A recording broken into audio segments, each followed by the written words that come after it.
dramatic and emotional ways through the years. Boris, welcome. Thank you. I have to talk about the very first time we met, and it was back about 1974. It was in the Star Building, and I remember this very well because I had said that afternoon on the news that I was going to go to the CN Tower and do something special, and you ran up to me and said, "Can I go?" And so that was the first of many, many occasions in which we had the CN Tower. Great experience. But that is sort of a typical day in the life of Boris Spremo. You always wanted to be where the action was. Has that been always the case? Did you grow up wanting to be a news photographer? Almost, I can say. Maybe I was because I am, because just my personality. I always like to be on a move, on a run, and go, you know.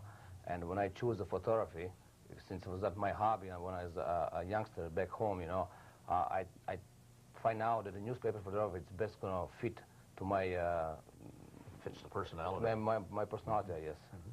That first, what was the camera you had, first of all? This is back home in Yugoslavia. Yes. Well, I have one of the old-fashioned size, one of these pull-out accordion camera, right, which you can shoot only 8 pictures with a very wide film. And I was very happy with that because I'm my very first camera, and that's what gave me a whole boost and a start in my career. What kind of pictures did you take? Who did you go after, or what did you go after? Well, from day to day basis, you know, you go out and doing all different things. You could be going in the morning, maybe at a Queen's Park, and get some meeting going on in progress. From there, on the way to office, they can phone you and it says, well, there's an accident of 401 and Kiel, so you go run there. From there, you can come back to office and says there's a basketball game in a high school up in Downsville, so you do basketball. After that, could be, like you mentioned, maybe a top of CN Tower, something's happening. Yeah. So it's a variety. Every day you got the different things. I wonder if we could focus in on the equipment you've got in front of you here, because I've never seen you, Boris, without a camera. You carry it day and night. That's the trade of this trade, you know, because I have to really have with me all the time, just in case. Always, you know, that thing is in the newspaper just in case. It's a night or even, you know, for fun, I can just take a picture of you now, and when I see you next time, I give it to you. So you're going to have your own candid picture on the set. Thank you very much. I didn't take long, and I got it. Right. Pictures. Right.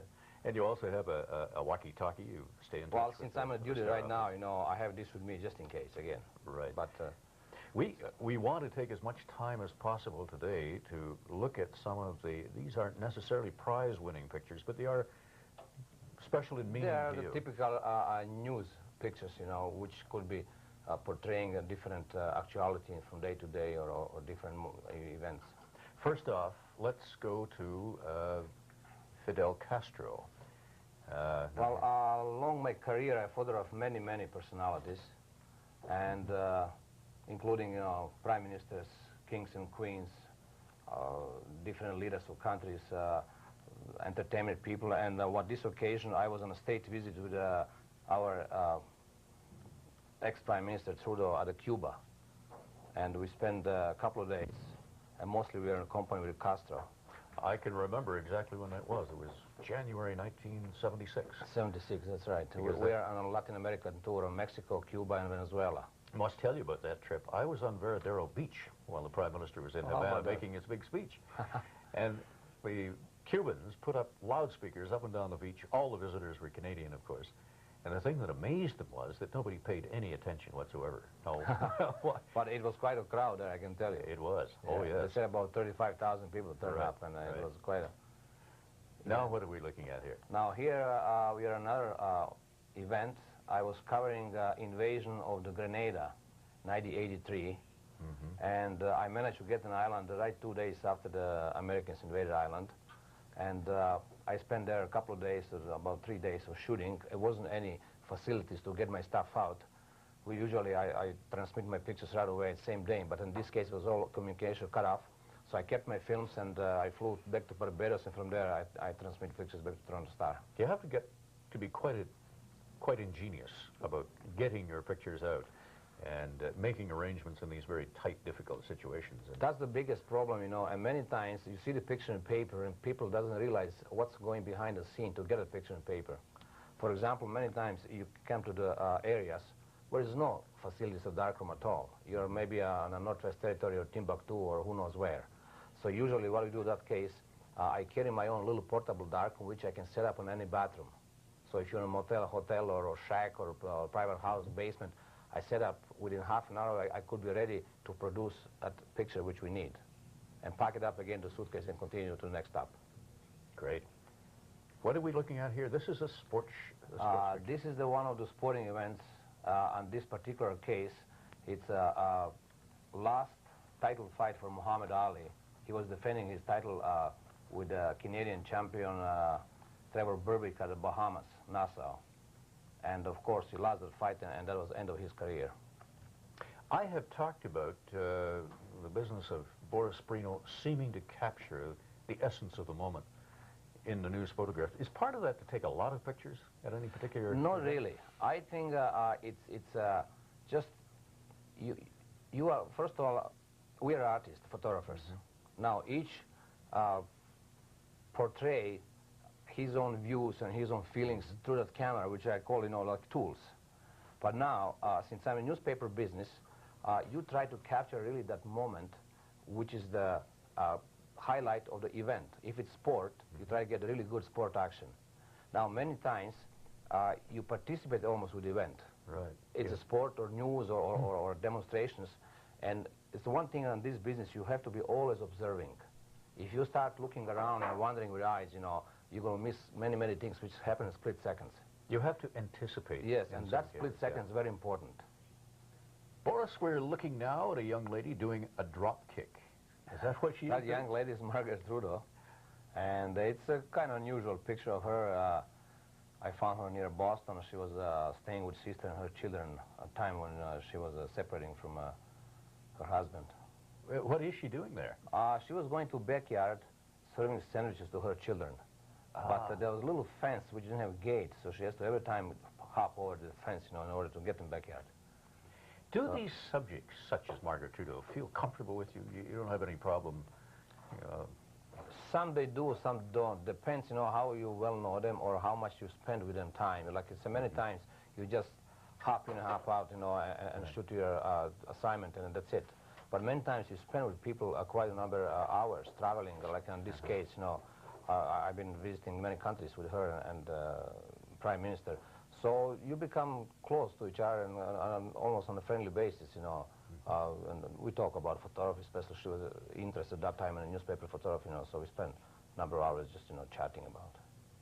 Now we're looking at another gracious young lady. Now this is taken on official Canadian tour by the Prince Charles and Princess Diana, and this is one of the evening's state dinners when she's fully dressed with the tiara and all diamonds. How did you find her in personality? I found very natural and beautiful woman. Mm-hmm. And I was on the reception of the ship, and we were kidding about, she was trying to guess where I come from, because she says, you have a very unusual accent, you're not Canadian. So I said, well, you have to guess where I come from. So I was just Did she guess? chit-chatting. No, actually Charles guessed. Prince Charles came over and he said, I can help you. Here is a picture of a disaster, and I would yes, think now we are moving back to the Europe. I was called to go and cover an earthquake in Yugoslavia, where I come from, and I was almost same day in the evening already on a scene. And when I arrived, this is one of the hotels, which used to be 5-story high and was completely down on the ground, like a folding carts.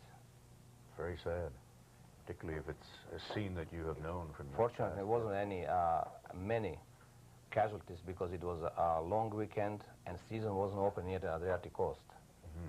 So people are still just kind of moving in and preparing those hotels for tourist season. You get a lot of calls for scenes of tragedy, disaster. Here's another one. Well, yes, like this particular thing, fire was going on all night. I was on a night duty, and actually I spent all night there because there were about 8 houses burning on the same street. It was a road with 8 houses. And this is taken about 2:30 in the morning. This is in Toronto? Yes, in Toronto. Mm-hmm. Boris, can you tell us do you have a particular favorite among the action shots, the accident shots, something that... Well, I like to mostly cover news and sport because it's spontaneous, happening right in front of you, and it's something just you have to follow actually, and catch up that action or atmosphere or whatever is subject. On those accident shots, I know from covering stories years past, people don't realize that it can be pretty hazardous, and you have to take into account the fear that you might have. Well, many times, you know, you almost feel you're unwelcome on the scene. Right. Yeah. But again, it's a job, and you just try get kind of discreet and not to be worried or anybody else, because they have to do their job also too, like a fire department, ambulance, and police. Here's a political personality we'll all recognize. Yes, we are now back again to one of the conventions. That was on a night when John Turner was elected as a new leader of the country. Mm-hmm. That was where? In Toronto? That was in Ottawa. In Ottawa, right. Yeah, covering those things, you know, it's quite hectic because it was a lot of people around, pushing, noisy, hot, and there's not much movement, you know, for yourself. You're almost stuck one place with the camera. So it's quite almost relieving when you come up with a good picture, because you know under what conditions it's done the picture. Right. You can be fairly certain in those circumstances, though, that things are going to be posed and be done for the sake of the media. Here's one that isn't. I love this one. This is just tell you, you know, like you asked me why I carry a camera with me. That tells you a newspaperman should carry always camera. It's just a candid shot in one of the men's washroom under the CNE Stadium. And the picture tell you the whole story, I think. Yeah, and that answers the eternal question. Yeah. What does a Scotsman wear under that kilt? Well, the Boris Spremo career obviously covers a good many fronts, and here's another example of your versatility and talent.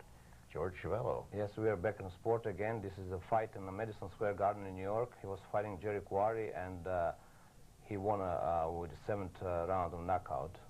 Like you see, George was quite badly battered, but he won that fight. And to me, it was a kind of winning picture of him with hands up in the air and jubilating with his manager. If I were to pick one particular whimsical Boris Spremo picture, and there are a good many of them, you do have an eye for whimsy as well as the dramatic moment, this would be the one. This is a great favorite. Oh, yes. I was in office with the Prime Minister, and we were just chatting over, because he just came back first day after being re-elected, and he grabbed a pile of mail from the desk and took the elastic band, and I knew as soon as he started playing elastic band around his fingers that he's going to pull out some trick, because he's a man, you have to just keep eye on him. And what he did, he took the paper clip and fired right across the office over my head. Yeah, he's always given the impression that he really didn't mind if you picked up those kind of moments. Not really, because he's actually doing spontaneously also, you know. He was very candid. Only one thing is with him, you have to always observe. You have to watch him, because you never know when he's going to come up with some unusual movement. Were you there when he did the pirouette? Yes, I was there when he did pirouette, and couple of other occasions, you know, I witnessed, which was unusual for. Well, this picture looks like gangbusters. What was this? Yes, this is taken on York and Wellington Street. It was about 40 minutes gunfight between a man who was breaking into the liquor store. It was midnight, and he just wouldn't give up, and police finally brought a tear gas squad, and this is the moment when a tear gas shell was fired inside the window to get him out. Moments from the always exciting life of Boris Spremo, the Dean of Canadian News Photographers, and I want to mention this before we leave the air, Boris. This book, still available, still a great seller, 20 years in photojournalism, published in 1983, still going strong. We hope that those who have seen some sample today and would like to see more will take a look at it. That's it for Newsmakers this week. Our very special guest, Boris Spremo, of the Toronto Star, the ace news photographer. Next week, at this same time, we'll be chatting with Levon Hasurgian, the president of the Armenian Community Center of Toronto. We hope you can be with us then.